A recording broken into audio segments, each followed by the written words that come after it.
Bismillahirrahmanirrahim. Assalamualaikum warahmatullahi wabarakatuh.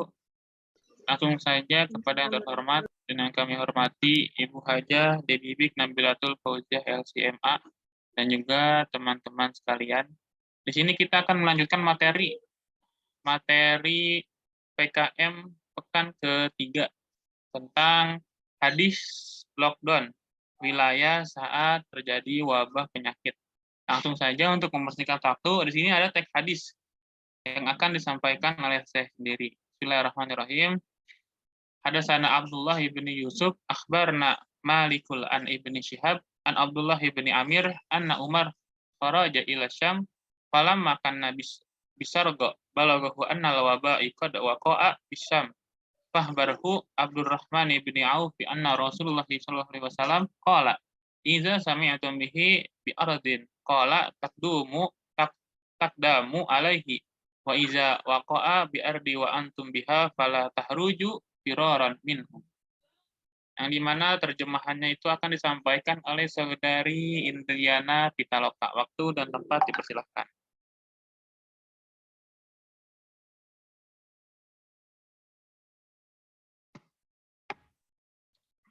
Ya, terima kasih kepada moderator. Langsung aja, ini terjemahan dari hadis yang tadi itu artinya menceritakan kepada Abdullah bin Yusuf, menceritakan kepada kami Malik dari Ibnu Syihab, dari Abdullah bin Amir, sesungguhnya Umar pergi ke Syam, maka ketika sampai daerah Syam, disampaikan kepadanya bahwa wadah telah melanda negeri Syam. Maka Abdullah bin Auf memberitahu Umar bahwasanya Rasulullah SAW bersabda, jika kamu mendengar wabah di suatu wilayah, janganlah kalian mendatanginya. Dan jika terjadi wabah di tempat kamu berada, maka janganlah melarikan diri atau pergi dari meninggalkan tempat yang kamu tinggal itu. Hadis riwayat Bukhari nomor hadis 5730.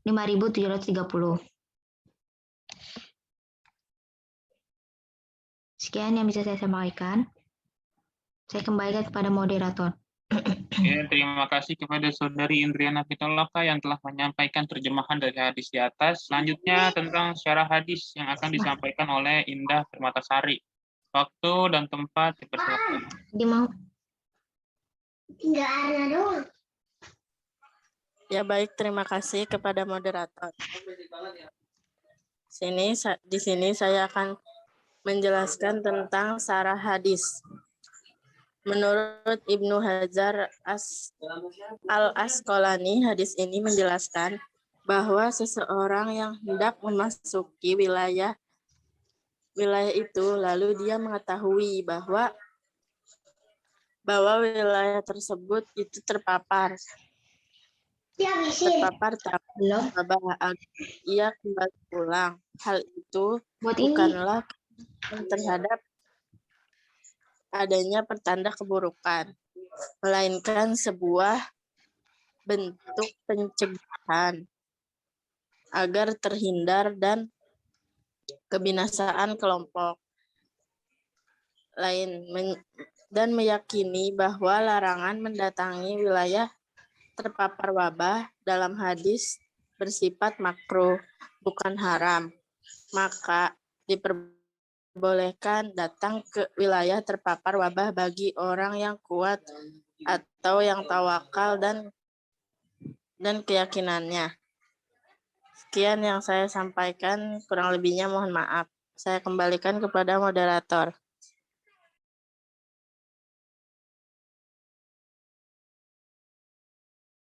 Ya, terima kasih kepada saudari Indah Permatasari. Selanjutnya, lanjutan dari syarah hadis yang akan dibawakan oleh Sohibul Bait, Saudara Febian Gani. Waktu dan tempat dipersilahkan.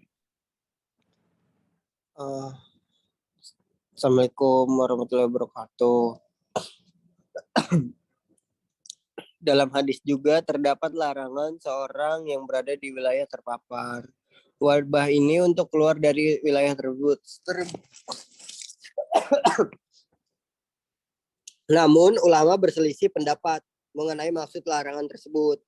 Sebagian dari mereka membolehkan keluar dari wilayah terpapar wabah. Sebagian yang lain memakruhkan, tidak mengharamkan. Namun pendapat ini ditentang kelompok ulama lain yang mengharamkan keluar dari wilayah terpapar wabah karena larangan dalam hadis sudah sangat jelas. Inilah pendapat yang ditarjih Imam Syafi'i dan lainnya. Pendapat ini dikuatkan dengan hadis riwayat Ahmad dan Ibnu Khuzaimah dari Aisyah. Aku berkata, wahai Rasulullah, apa itu antum? Apa itu ta'um? Beliau bersabda, kelenjar seperti kelenjar unta. Barang siapa yang berdiam diri di dalamnya ibarat orang yang syahid, dan barang siapa yang lari darinya ibarat orang lari dari medan perang. Lalu para ulama menyebutkan beberapa hikmah dari larangan keluar dari wilayah terpapar wabah. Di antaranya jika orang-orang berturut pagi keluar meninggalkan wilayah itu, maka orang yang tidak bisa keluar karena sakit atau sebab lain akan terlantar karena tidak ada orang yang mengurus hajat mereka. Andaikan diwajibkan keluar dari wilayah terpapar, maka yang akan terpapar, mana sih tadi? Aduh si parah segala ngechat lagi nih. Karena sakit atau sebab lain akan terlantar karena tidak ada orang yang mengurus hajat. Andaikan diwajibkan keluar dari wilayah terpapar, maka yang akan keluar hanya orang-orang kuat lagi mampu. Hal itu tentu akan menghancurkan hati orang-orang yang lemah. Hikmah lainnya yaitu menghindari pengandaian dan dilarang seperti orang yang keluar akan berkata, andaikan saya tinggal maka tentu saya akan terpapar. Dan orang yang tinggal akan berkata, andaikan saya keluar tentu saya akan selamat. Kasihan. Iya, jadi tuh ini kayak kenapa dilarang tuh, jadi tuh ini mereka memikirkan orang yang lemah gitu. Sebenarnya mereka bisa keluar aja dari wabah tersebut. Cuman bagaimana untuk orang yang lemah seperti ini? Terkecuali orang yang kuat itu bisa menolong orang yang lemah untuk bantu keluar dari wabah ini. Cuman kan perkaranya nggak bisa. Dan nggak, kalaupun bisa itu nggak semuanya bisa. Jadi kalau kok kenapa sih dilarang? Ya ini penyebabnya karena dilarang. Sekian, terima kasih. Ya, terima kasih kepada Sohibul Bait, Saudara Febrian Gani. Selanjutnya ada materi tentang pelajaran yang dipetik dari hadis yang akan disampaikan oleh Saudari Indri Widianti. Waktu dan tempat dipersilahkan. Baik, terima kasih kepada moderator. Di sini saya akan menjelaskan tentang pelajaran yang dapat dipetik dari hadis yang teman-teman sudah bacakan ya. Nabi Shallallahu Alaihi Wasallam tidak hanya melarang umatnya untuk masuk wilayah yang terpapar wabah, melainkan melarang penduduk wilayah terpapar untuk keluar dari wilayah yang terkena wabah agar wabah tidak menyebar ke wilayah lainnya. Nah, hal ini membuktikan mukjizat Nabi Muhammad SAW dalam bidang ilmu medis. Upaya ini juga sangat relevan dengan istilah lockdown atau karantina wilayah yang ditetapkan di beberapa negara di dunia pada saat ini ya, sebagai upaya menekankan angka penularan pandemi COVID-19. Nah, sementara itu, larangan Nabi kepada umatnya untuk masuk ke lokasi terjadinya wabah atau keluar dari lokasi terjadinya wabah ini memiliki hikmah. Jadi sebenarnya Nabi Rasulullah SAW itu melarang untuk kebaikan umatnya gitu. Nah makanya dari larangan Nabi tersebut ada hikmahnya. Yang pertama, menjauhkan dari diri dari berbagai hal yang membahayakan. Lalu kedua, mencari keselamatan yang merupakan materi kehidupan dunia dan akhirat. Ketiga, agar tidak menghirup udara yang dicemari oleh bau busuk dan kotoran sehingga mereka sakit. Jadi ketika sedang drop, mereka keluar gitu, mungkin banyak polusi atau sebagainya, itu malah membuat keadaan imunnya mereka semakin drop gitu. Lalu keempat, agar mereka tidak berdekatan dengan orang-orang sakit yang bisa menyebabkan mereka sakit, sebagaimana yang diderita orang-orang tersebut. Lalu kelima, menjaga jiwa dari pikiran-pikiran buruk dan penularan penyakit, sebab jiwa bisa terpengaruh dengan keduanya, sedangkan hal buruk akan menimpa orang yang memperbaikinya. Lalu, sebagian ulama membolehkan keluar dari wilayah terpapar wabah dengan niat bukan untuk lari dari takdir Allah dan tidak meyakini bahwa larinya itu menyelamatkan diri dari kematian, seperti yang dijelaskan oleh saudara Feby tadi. Lalu adapun keluar untuk kebutuhan mendesak seperti berobat, maka diperbolehkan. Seperti contohnya, ketika ada seseorang terkena wabah pandemi COVID-19 gitu, seseorang itu tinggal di pedesaan karena kurangnya alat medis di pedesaan tersebut dan virus yang dia derita itu gejalanya makin parah, maka dia bisa dibawa keluar kota atau ke ibu kota gitu untuk menerima perawatan yang lebih intensif lagi gitu. Karena itu rumah sakitnya itu mungkin alat-alatnya itu belum lengkap dan bukan belum, tapi kurang memadai gitu ya. Jadi boleh saja dibawa ke kota besar atau ke ibu kota gitu untuk menerima perawatan yang lebih intensif lagi gitu. Mungkin sekian yang bisa saya sampaikan, kurang lebihnya mohon maaf. Assalamualaikum warahmatullahi wabarakatuh. Ya, terima kasih kepada Saudari Indri Widianti yang telah menyampaikan materinya tentang pelajaran yang dipetik dari hadis. Selanjutnya sesi tanya jawab. Silahkan kepada para audiens yang ingin bertanya. Waktu dan tempat dipersilahkan.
Dari Saudari Kanita Kurota Ayun. Assalamualaikum Kak.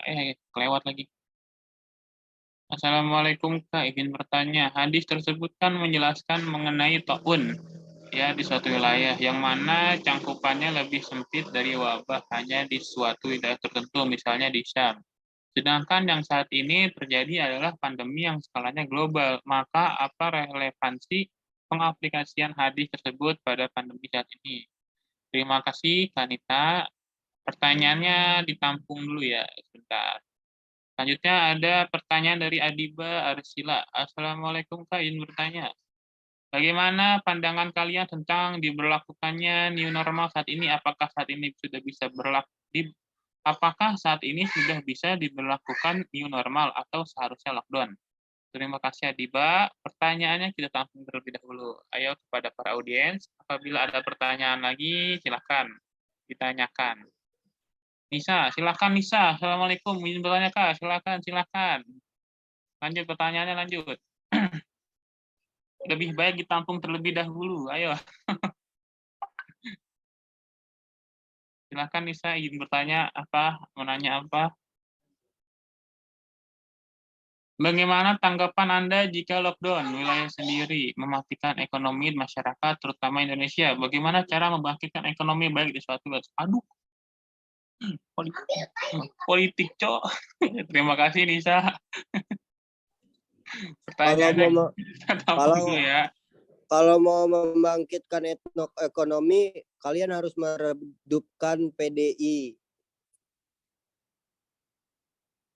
Ntar itu bakal bangkit. Ganti presiden. Izin menjawab pertanyaan yang keberapa tadi ya? Yang cakupannya lebih sempit dari yang pertama ya, yang wanita Korota Ayun. Assalamualaikum Kak, izin bertanya, hadis tersebut kan menjelaskan mengenai taun ya di suatu wilayah, ya, yang mana cakupan sempit daripada wabah hanya di suatu wilayah tertentu, misalnya di Syam. Sedangkan yang saat ini terjadi itu adalah pandemi yang skalanya global. Maka apa relevansi pengaplikasian hadis tersebut pada pandemi saat ini? Nah, oke. Hadis tersebut itu kan tadi mengatakan bahwa jangan meninggalkan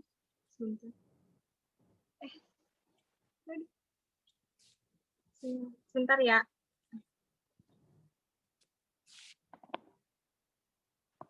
Nah, maka hadis tersebut tadi kan mengatakan jangan meninggalkan tempat di mana wabah tersebut terjadi gitu. Ketika kita berada di wilayah wabah itu terjadi, maka kita tidak boleh meninggalkan tempat tersebut. Nah, apabila di sekitar kita, di sekitar wilayah kita ada tempat wabah gitu, maka kita tidak boleh mendatanginya. Maka relevansinya itu adalah ya sesuai sebagaimana yang telah dilakukan oleh pemerintah gitu, kebijakan-kebijakan yang telah dikeluarkannya, seperti misalnya stay at home gitu ya, PSBB gitu, PPKM, walaupun sebenarnya kebijakan-kebijakan tersebut jika dilihat dari skala global gitu ya, berdasarkan pada penanganan secara global mendunia gitu, termasuk dalam lemah ya, maksudnya di sini pemerintah lemah dalam mengatasi pandemi itu sendiri gitu, tetapi kebijakan-kebijakan yang pemerintah tadi buat itu relevan dengan hadis gitu, meskipun yang lockdown itu tidak dilakukan oleh pemerintah ya sebenarnya, karena tadi mematikan ekonomi masyarakat gitu katanya. Nah, berarti kan itu relevansinya sih tadi. Keanjuran pemerintah untuk stay at home, berarti kan kita hanya di rumah gitu, kita tidak boleh keluar dari tempat tinggal kita gitu. Kita hanya boleh, kalau PSBB itu kan pembatasan PSBB, pembatasan sosial berskala besar gitu. Misalnya kita ada di wilayah Bekasi, maka kita nggak boleh keluar dari Bekasi gitu. Terus kemudian untuk stay at home gitu ya, sudah diberlakukan kan waktu pertama-pertama wabah itu sedang ganas-ganasnya ya. Waktu itu di awal 2020, enggak sih, pertengahan 2020 lah ya, bulan Maret kan kalau nggak salah, itu udah mulai stay at home, work from home, kayak gitu. Itu kan relevan ya, kebijakan itu relevan dengan hadis tersebut, gitu. Tidak boleh keluar dari rumah, gitu. Tapi melalui kebijakan-kebijakan stay at home, PSBB, PPKM, gitu. Walaupun pada kenyataannya belum bisa menangani wabah secara cepat, gitu. Dan sampai akhirnya pada tahun 2021 tuh ya, kan pernah terjadi peningkatan tuh Juni atau Juli gitu, sampai Juni, Juli, Agustus, September. Nah, itu peningkatan besar-besaran gitu yang terjadi. Karena tadi tidak diberlakukannya lockdown. Memang kebijakan-kebijakan itu kan pasti ada nilai positif dan negatifnya ya. Ada dampak-dampak positif dan negatif dan konsekuensi yang harus dihadapi gitu. Nah, salah satunya itu.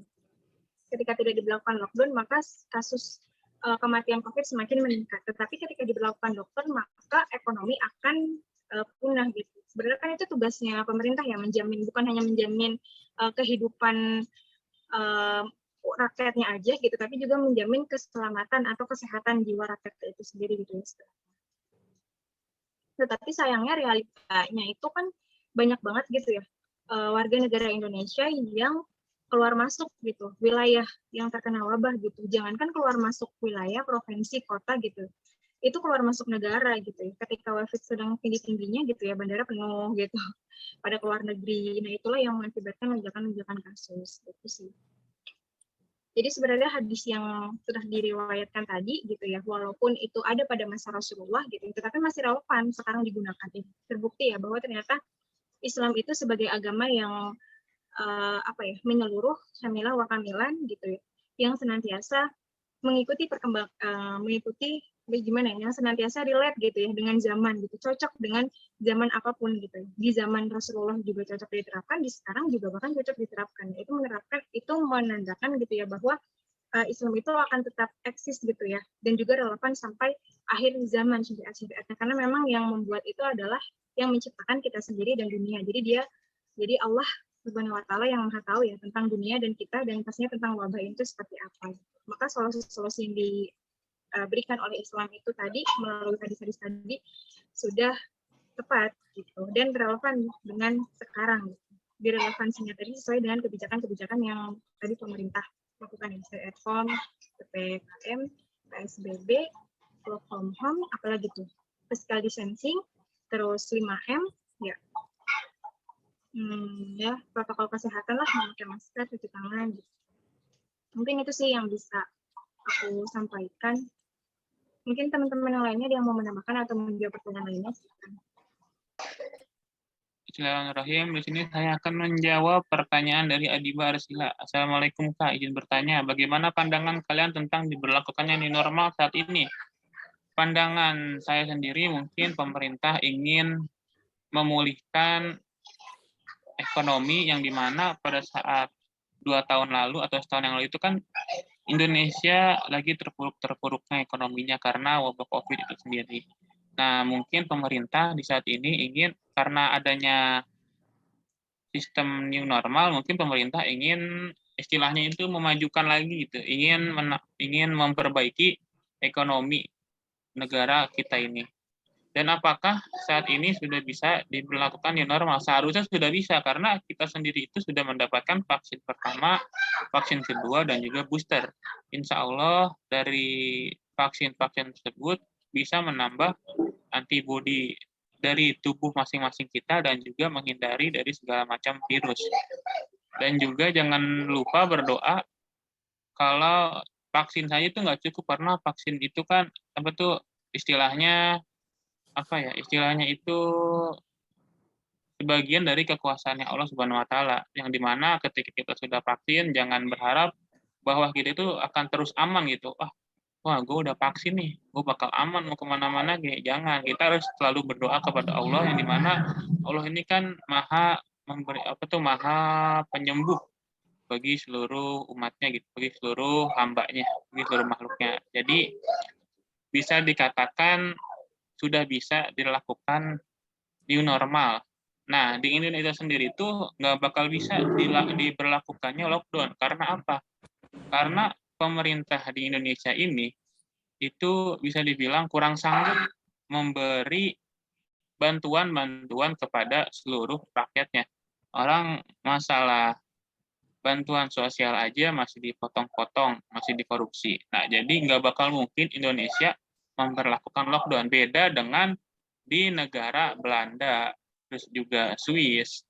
Nah, di sana tuh saya menonton salah satu channel YouTube, Tan Boy Kun, yang dimana dia itu nanyain, di sini tuh bisa, di negara Belanda tuh bisa melakukan lockdown total karena pemerintahnya itu mampu memberi asupan-asupan dana kepada para rakyatnya.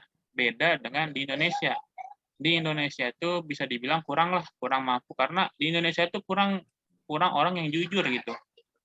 Orang bantuan-bantuan itu dikhususkan untuk orang-orang yang kurang mampu, tapi masih dipotong oleh pemerintah di luar sana. Jadi intinya di Indonesia tuh nggak bakal bisa diperlakukan lockdown. Paling cuman PPKM 1, PPKM tingkat 2, PPKM tingkat 3. Udah kayak level geprek-geprekan lah gitu, nggak bakal bisa dilakukan lockdown di Indonesia, mah yakin.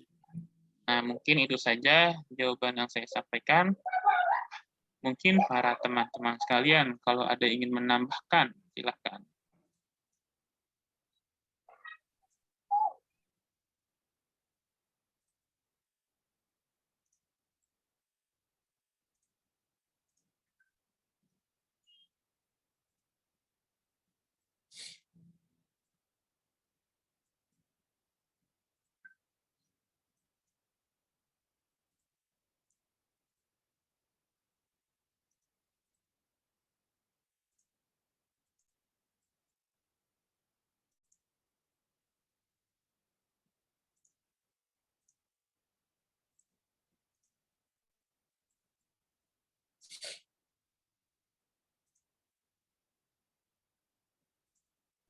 Gimana pada Saudari Adiba, apakah jawabannya kurang puas atau bagaimana? Jika kurang puas, silakan dibicarakan. Nanti mungkin kelompok kami akan mencari jawabannya sampai Anda puas, karena kepuasan pelanggan itu nomor 1.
Untuk saudari Nisa, sabar ya.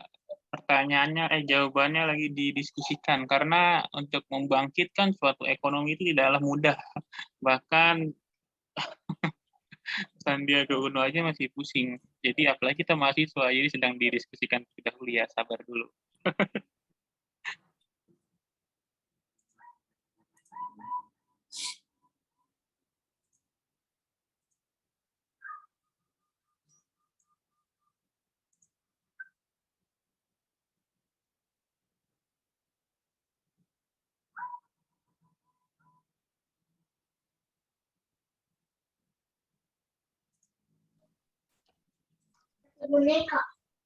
Jangan berisik. Assalamualaikum. Salam.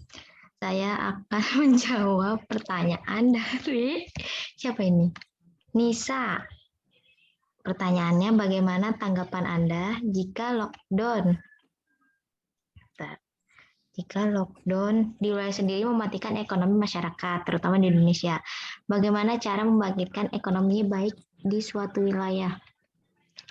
Seperti yang tadi di pertanyaan sebelumnya, itu kan tadi pertanyaannya sebenarnya nyambung.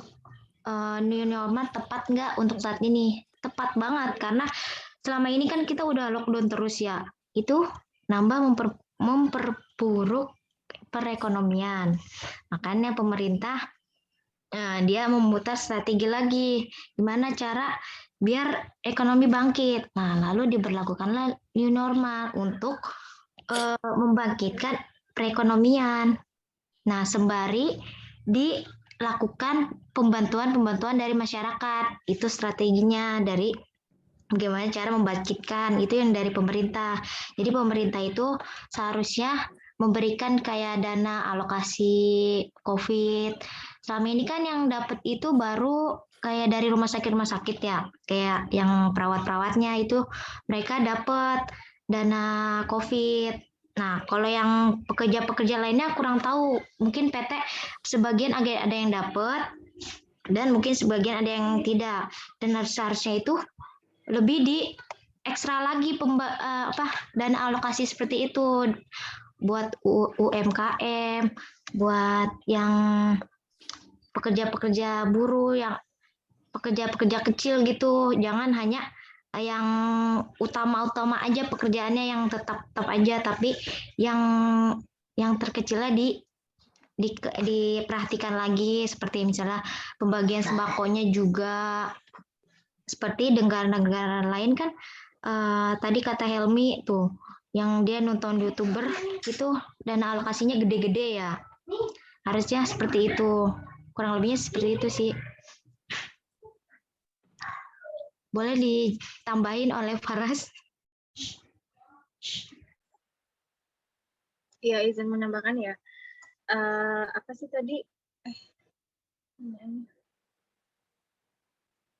Cara membangkitkan ekonomi baik di suatu wilayah itu sebenarnya ada beragam ya macamnya gitu. Banyak banget usaha yang bisa diambil gitu. Tetapi kan tergantung bagaimana niatnya ya, niat pemerintah tadi apakah benar-benar untuk membangkitkan perekonomian masyarakat gitu ya, atau niat yang lainnya gitu. Maka itu perlu diluruskan lagi. Terus di sini untuk membangkitkan perekonomian itu bukan hanya peran pemerintah, tapi juga peran masyarakat ya di dalamnya. Bisa dengan UMKM gitu ya, mempunyai peran strategis dalam mempercepat pemulihan ekonomi. Gitu. Pemerintah memberikan kemudahan ya atau stimulus fiskal dan juga moneter seyogyanya disambut dengan positif oleh pelaku usaha dengan menggerakkan usahanya dengan baik gitu. Jadi perekonomian itu dibantu juga oleh UMKM gitu ya. UMKM tahu usaha menengah kecil, apa sih UMKM aku lupa ya singkatannya. Ya itulah, ntar dicari lagi ya.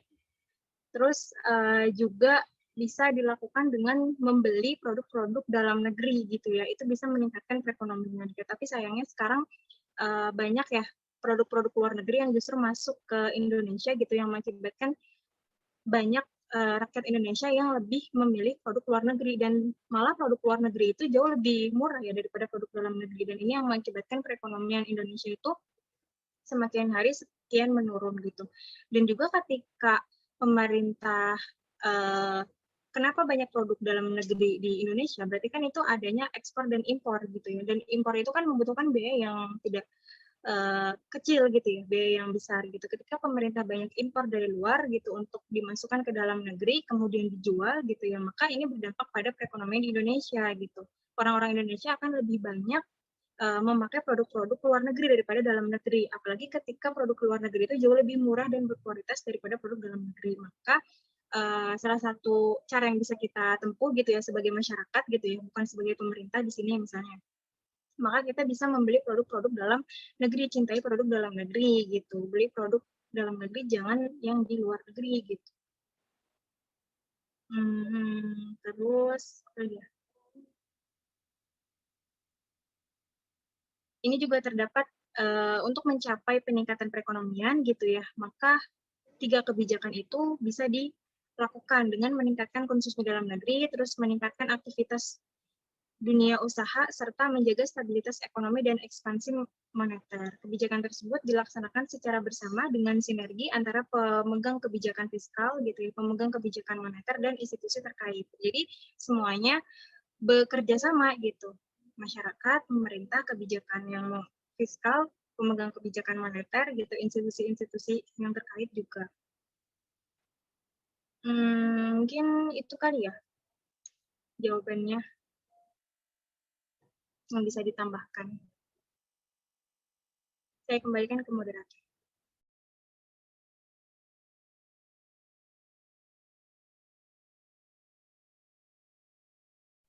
Oh, udah. Terima kasih kepada Saudari Faras dan juga Indriana Pitaloka dan juga teman-teman sekalian yang telah menjawab pertanyaannya. Ini masih ada yang ingin bertanya atau sudah jelaskah jawabannya atau bagaimana para audiens? Kalau emang masih ada yang ingin bertanya, silahkan. Kalau emang kurang jelas, silahkan ngomong juga. Nanti kita para pemateri akan apa istilahnya membenarkan lagi.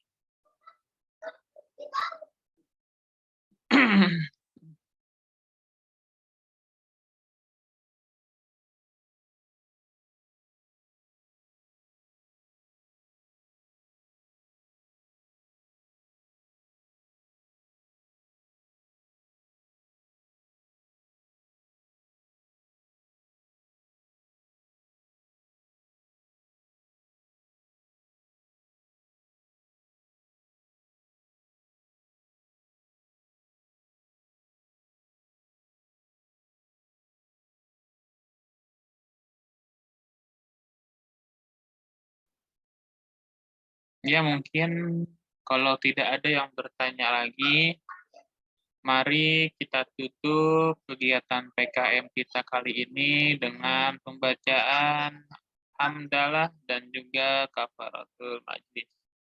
Alhamdulillahirrabbilalamin, subhanakallahumma wa bihamdika. Para teman-teman sekalian, silahkan kalau ada silahkan. Kalau tidak ada apa namanya istilahnya, kalau tidak ada gangguan, mohon untuk on cam terlebih dahulu karena untuk dokumentasi kegiatan PKM pada hari ini. Jika ada kendala, tidak apa-apa, tidak on cam. Memang Mbak Ira nggak jadi kesini deh. Satu. Ayamnya. Allah berisik banget. Tuh, 2, 3. Dah. Tuh, 2, 3. Sama ayamnya. Terima kasih kepada para audiens dan juga teman-teman sekalian yang telah berpartisipasi pada kegiatan PKM untuk pekan ini. Saya ucapkan banyak-banyak terima kasih, jazakumullah khairan kasiran.